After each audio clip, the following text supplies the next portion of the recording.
Hey, what's up, my friends? Happy Thanksgiving! I threw together 3 fun side dishes for the big table this year. They're great for the holiday or really for any other occasion you're looking to play with some of these fall staples. This first recipe is adapted largely from the late, great Chef Floyd Cardoz's cookbook, Flavor Walla. It's easy, delicious, and a cool way to play with Brussels sprouts. First, I chopped the ginger into batons, diced 1 shallot, and sliced up half of a green chili. Then I prepped the Brussels sprouts. I grabbed our trusty mandolin and set the blade to the thinnest setting I could where I still got uniform slices. Mandolins are amazing tools, and you can really knock out a lot of prep really quickly once you get going. If you're wary of nicking your hand on the blade, I hear you.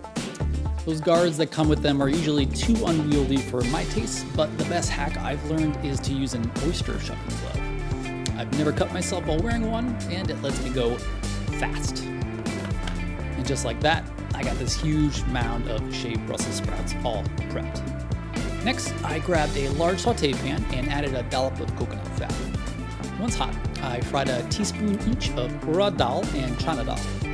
I let those get toasty and nutty for about 3 minutes and then added in a tablespoon of black mustard seeds. Once those started to pop, I added in the shallot, chilies, and ginger. I gave that a toss and let those ingredients all gently fry for a few minutes before I added in fresh curry leaves. After a minute, I added in 6 ounces of water and let everything simmer for about 10 minutes. The water is going to mostly cook off at this stage, all while cooking those lentils just enough to provide a satisfying nutty crunch. Once the water was mostly reduced, I added in the shaved Brussels sprouts into the pan and tossed everything together to cook. I did this in batches to make the process easier, knowing that the Brussels sprouts will shrink a bit after a few minutes of cooking. After tossing this over medium-low heat and seasoning with salt and lime to taste, this was done and ready for the table. This is a perfect fit for any fall table. It's lighter than roasted Brussels sprouts as an accompaniment to heavy foods, but at the same time it has strong, vibrant flavors that can stand up to latter dishes vying for your palate's attention. This is shaved Brussels sprout salad with mustard seeds and fried curry. Now, for a simple dish like this, I felt it was important to get some good carrots at the farmer's market. They've usually got a lot more flavor than much of what you get in the grocery store. You don't really need to peel carrots for this preparation unless you want to. The outer layer gets nice and toasted while the center gets soft and tender. First, I preheated the oven to 325 degrees and grabbed my carrots. I rubbed them with coconut fat and seasoned them with kosher salt.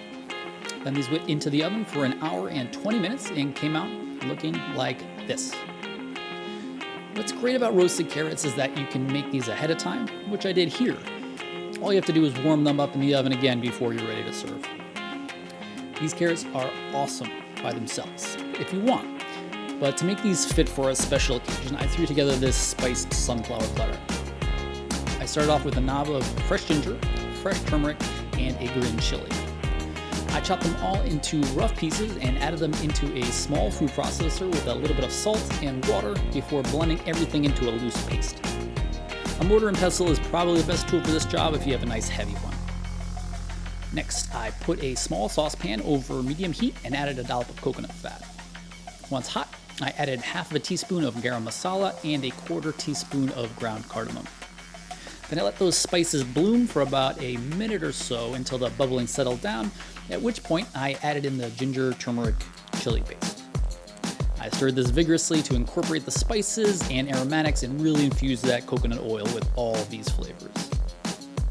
Next, I added about 3/4 cup of sunflower butter over low heat and stirred to combine. Once the mixture was incorporated thoroughly and heated through, I added some smoked flake salt and began adding water. You can see at first it starts to separate, but I kept adding water, switched over to a whisk until it all reincorporated and became this thick and glossy sauce. This sun butter sauce, honestly, might be the most addictive thing on your table. The last element here was a simple medley of toasted seeds. Into a hot pan, I added pepitas, fennel seeds, sesame seeds, and nigella seeds until they started popping and were nicely toasted. I set those to the side and got ready to plate. first went a generous spoonful of the spicy sunflower butter, and then I added the carrots. The final flourish was a shower of those crunchy seeds, and you're done. This is slow roasted carrots with spicy sunflower butter and crunchy seeds. Cranberry sauce in some form is a must for my Thanksgiving table. For this tart, sweet, spicy, and savory chutney, there's only a 2-minute piece of prep before arranging your ingredients next to the stove. Once I slice some ginger batons, I set my saute pan over a medium-high heat. Into the hot pan, I poured spicy mustard seed oil, added the ginger along with 2 cloves, 1 piece of star anise, and 1 small cinnamon stick. I gave that a quick spin around the pan to coat everything before adding in about 10 peppercorns and a teaspoon of chili powder. Once the chili powder started to darken, I added in some mustard seeds and fresh curry leaves. About a minute later, I poured in a bag of cranberries and stirred to coat. Then I let this cook until the cranberries started to break down and the mixture thickened into a paste.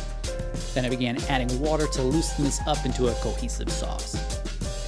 To temper the otherwise cloying tartness of those fresh cranberries, I slowly added in a total of a half a cup of coconut sugar by the spoonful and tasted it until it was balanced. The finished sauce is complex, savory, and refreshing. Cranberries are a tannic fruit, which helps refresh the palate, especially during a rich meal, just like tannic wines do. This is a savory cranberry chutney with ginger and baking spices. Well, that's a wrap on this year's Thanksgiving trimmings. These are 3 simple dishes that I think add some spice to some otherwise standard fall staples. If you haven't yet, definitely check out my recipe for turkey biryani as a companion centerpiece to these sides. Otherwise, that's going to be it for me today. Thank you so much for watching. I'm going to see you next time. Bye now.